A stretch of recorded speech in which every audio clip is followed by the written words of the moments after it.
Hello mga ka-GV! Magandang araw sa ating lahat. So ngayon ay araw ng linggo, walang pasok at saka yes, walang pasok, walang klase. Yes, isa lang naman walang pasok, walang klase.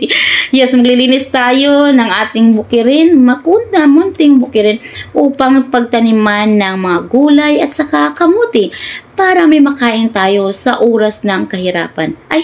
May makain sa oras. Hindi, may makain tayo pag nagugutom tayo, o diba? Ayan. Yan si Madam GV nyo, nagpupuksa ng mga lamok. Nagpupuksa ng mga damo. Tapos napakahirap pang puksain yung mga damo na yan.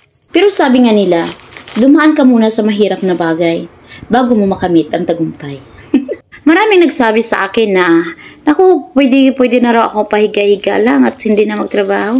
Naku, sa hirap ng buhay ngayon, sa mahal ng bilihin ngayon, hindi pwedeng pahiga-higa ka lang, hindi pwedeng magbabayad ka lang, no? Kung kaya natin, ay tayo na magtrabaho, wag na nating iasa pa sa iba. So, ayan na nga, mga ka-GV, ay malinis na yung ating taniman ng mga gulay at kamote. Pagkatapos nun, pumasok ako sa loob. Sabi ko, magpinta ko doon. Kasi naka-skin coat. So, sabi ko, wala pang pinta. Tapos, magbabayad pa ako nito. Sabi ko, alam ko naman yung kung paano magpinta. Sabi ko, ako na lang magpinta. Magbabayad pa ako. Ipangbili ko na lang yan ang pangpaganda. Pero hindi naman talaga ako bumili ng maintenance sa katawan ko, Tapos, sabi ko, kaya ko naman, diba?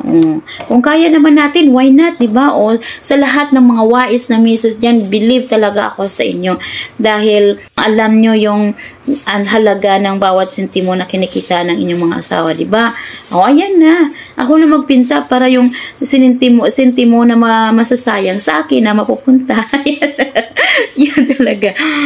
So, pag weekdays naman, yung ginagawa ko, bago pumasok sa paaralan, tsaka bago ko ihatid yung mga anak ko, namamasada ako. Sabi ko, sinasakay ko yung mga pasahero na dumadaan. Sabi ko, sayang itong pamasahe, no? Pang-ulam pa namin yun, no? Yan ang forma ko kung namamasahe kasi papasok na ako dyan sa paaralan. Pero talaga naman, no?